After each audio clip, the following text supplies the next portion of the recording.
Mr. Foreman, ladies and gentlemen of the jury, your service of a juror is one of the most important functions of our democracy. People are entitled to a jury of their peers.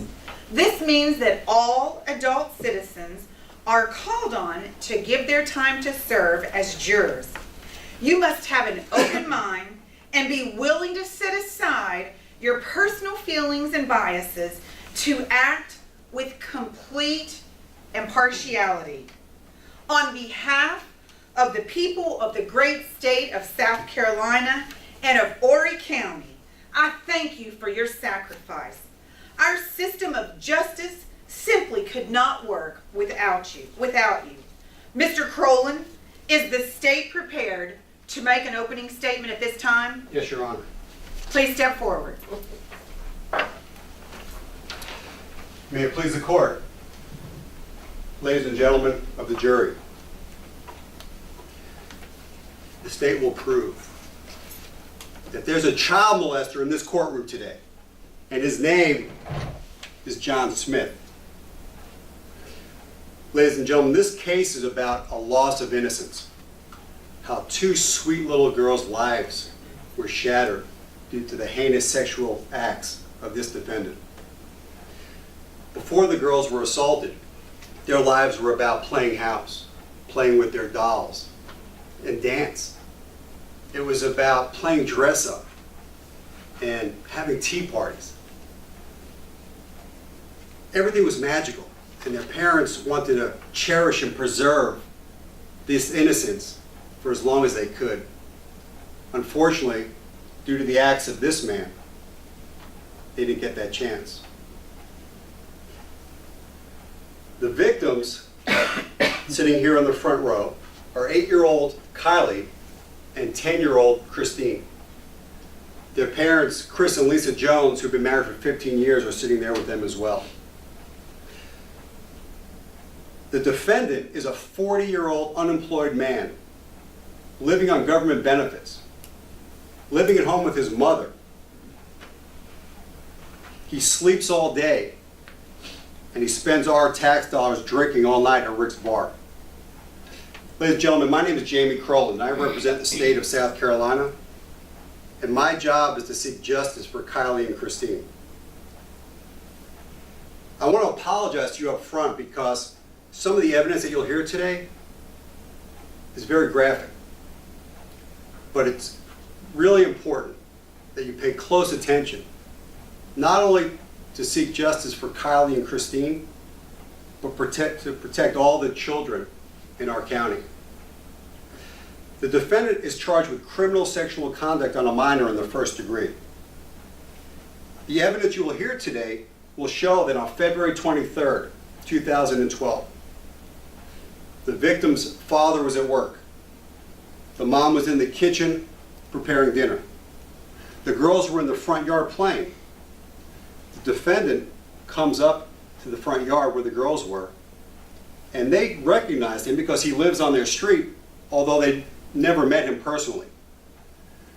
He comes up to them and tells them, "I just got the cutest little puppy, and you girls need to come over to my house and you can play with him." Well, the girls love puppies, so they followed him to his house. They walk into the house. Girls go first. He slams the door and locks it. He walks them into his bedroom, closes the door, locks it.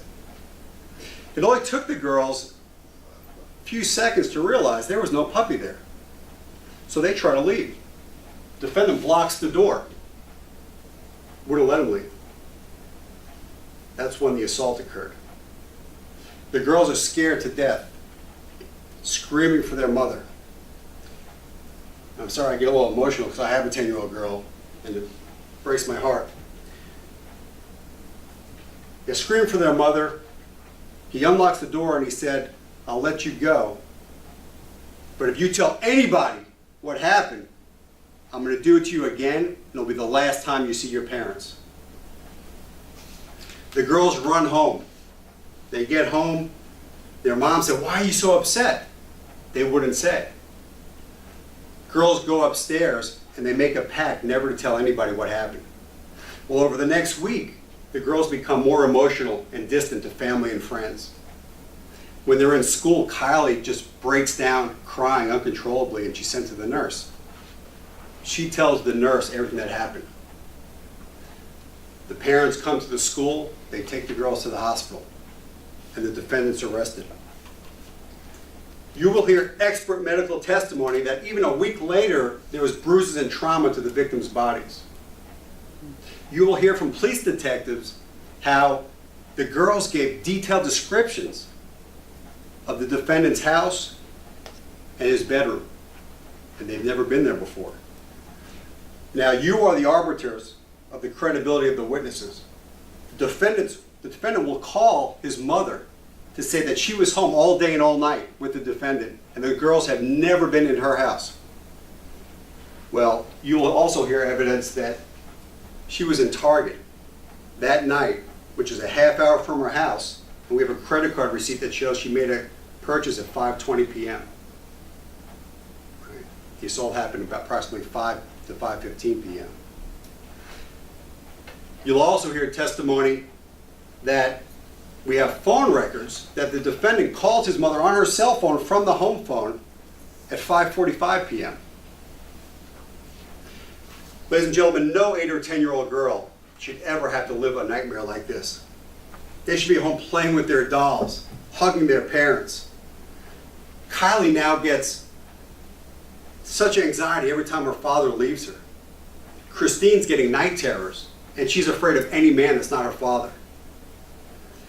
The judge will tell you that to convict this defendant of criminal sexual conduct on a minor in the first degree, that you have to find beyond a reasonable doubt that this defendant committed assault on a child below 11 years old.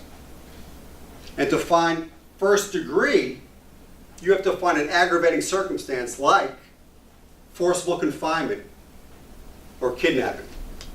There will be no doubt that he is guilty of both. The girls may never get back their sweet innocence, but you can help them grow up knowing that this evil act did not go unpunished. Ladies and gentlemen, you have a solemn duty to seek the truth and deliver justice for Kylie and Christine, and to find the defendant, John Smith, guilty of not only robbing them of their innocence, but guilty of criminal sexual conduct in the first degree on a minor. Thank you.